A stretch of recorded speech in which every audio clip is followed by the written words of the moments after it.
And magandang umaga, magandang tanghali, magandang hapon, o magandang gabi sa mga lahat. Ito ang Apa-Adman ng Templong Angkahan ng Luntiang Agama. Sana naririnig niyo akong maigi, no?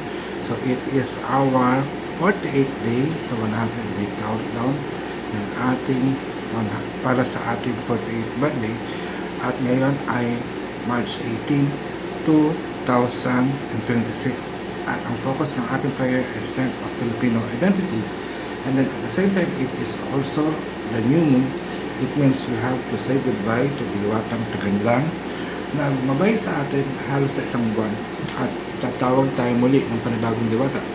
Pero bago tayo tumawag ng bagong diwata, gusto ko lang po magbahagi ng aking karanasan.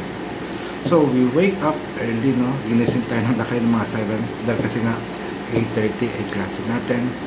And then we have 3 students and I want to thank Iyo, Bethany and Anthony for taking the Hilat Binabaylan class here in the Philippines.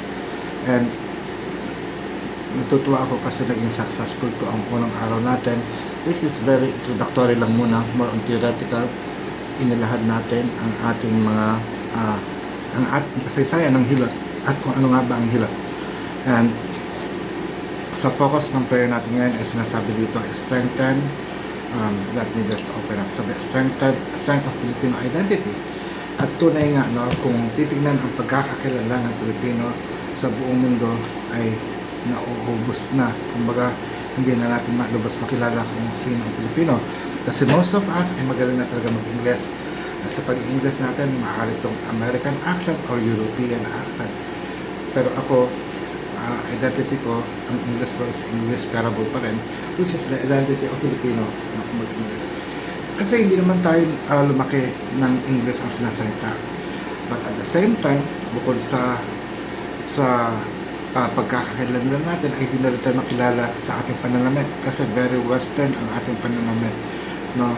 Hanggang ngayon ay hindi pa rin natin matanggap kung ano ba talaga ang kasuotan natin. Sinasabi dapat nakabahag, dapat sinasabi nakabarong Tagalog at Barusaya, which I refuse to accept that, no? Pero ang tunay nating pananamit ay dapat Barusaya.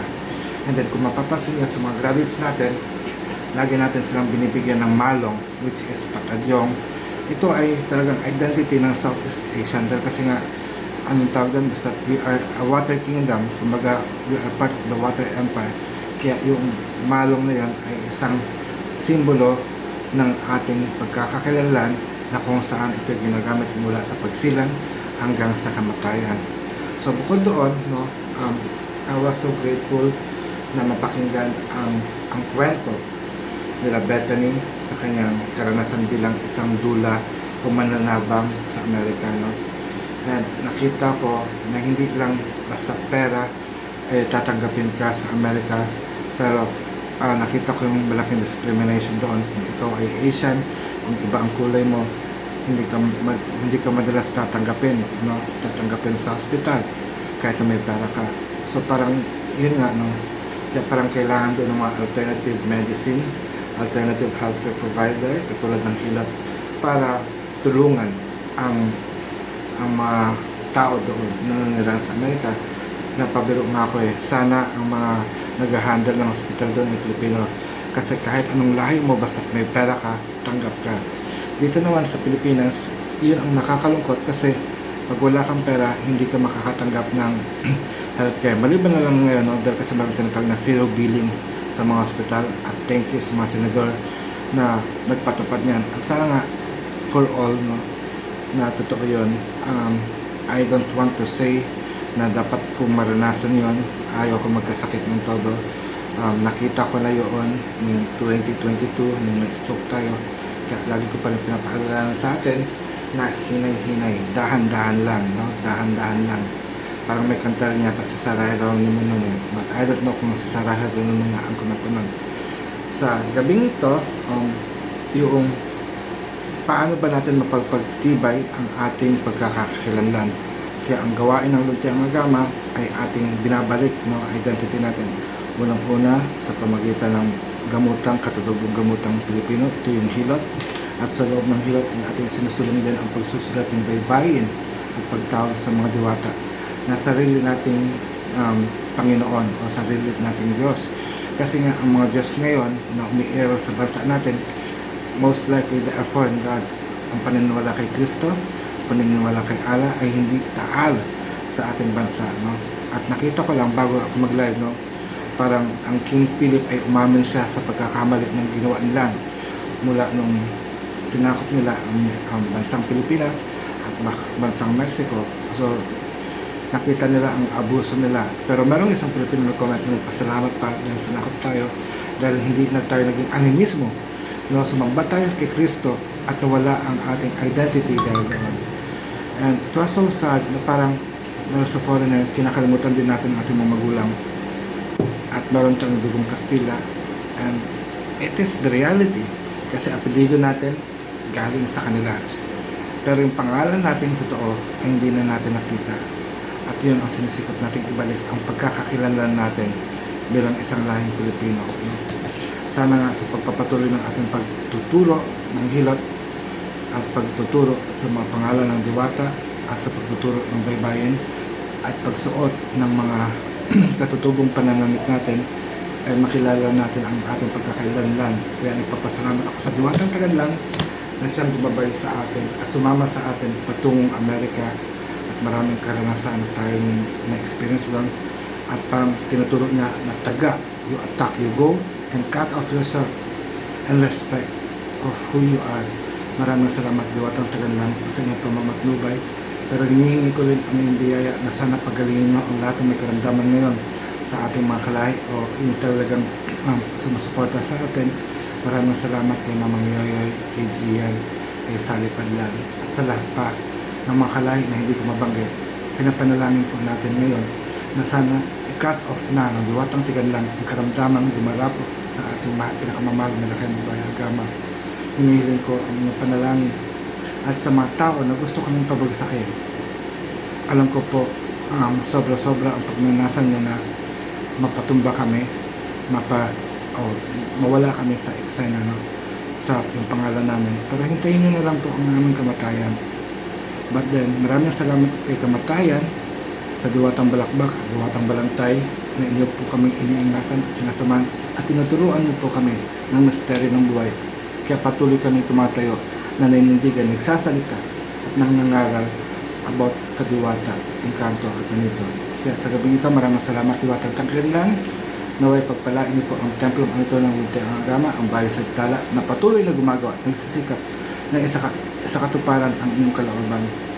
Panginoon, kayo po ang talaga sa amin at inyong lolobin, iingatan niyo po kami sa bawat oras, sa bawat pagkakataon, mula ulo hanggang aming talampakan, mula sa palabas hanggang sa kalooban namin. Kayo po ang maghahari sa aming buhay at kayo din sa buhay ng lahat ng aming tagalahi o mga kalahi na sumasuporta sa amin. At sa pagkakataong ito, itatawag tayo ng bagong diwata na magiging guardian and guidance natin. Luwalhati parangal sa dakilang kapangyarihan ng kasama sa Panginoon. Luwalhati parangal sa dakilang kapangyarihan ng kasama sa Panginoon. Luwalhati parangal sa dakilang kapangyarihan ng kasama sa Panginoon. Panginoong makapangyarihan sa lahat, may ari-ari ng Diyos sa sangkuban. Ikaw ang Panginoong kaitaasan, Panginoon ng kailaliman, at Panginoon ng kaibabawan. Ikaw ang hari at Panginoon ng hilagaan, kapangyarihan ng lupa. Ikaw ang hari at Panginoon ng silanganan, kapangyarihan ng hangin. Ikaw ang hari at Panginoon ng katimugan, Panginoon ng apoy. At ikaw ang Panginoon at hari ng kanluran, Panginoon ng tubig. Ikaw hari ng mga diwata, hari ng mga engkanto, hari ng mga anito, hari ng lahat ng kaluluwa, Panginoon ng aming buhay, at ikaw rin ang Panginoon ng kamatayan na nagbibigay ng kalakasan sa aming lahat. Sinasamo ko at nubahin mo po kami. Sa ngalan ng kapulungan ng mga diwata, isugo po ninyo ang bagong diwata na hahalili sa Diwatang Taganlang ng Mansakatan upang pangalagaan at ingatan at gabayan ang templong kanituan at lahat ng mga kaalam nito. Maraming salamat Panginoong Mayari at may-ari ng buong sanlikuban. Ngayon, sinasamo natin ang diwata na mata sa atin sa pagkakataong ito. At ang diwatang ating natawag ay ang diwata ng tribong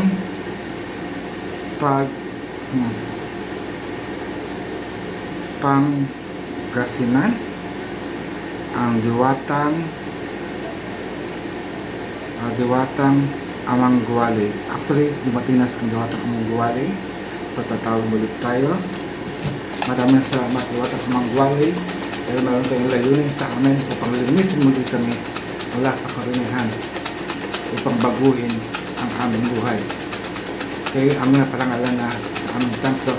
Kaya tinatawag namin ang bagong diwata na mapapasa amin sa taong ito mula sa buwan na ito hanggang sa buwan ng Abril.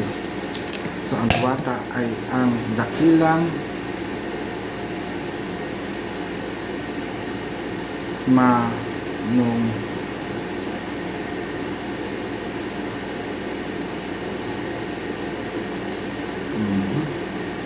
Manohan Ampu Nihon.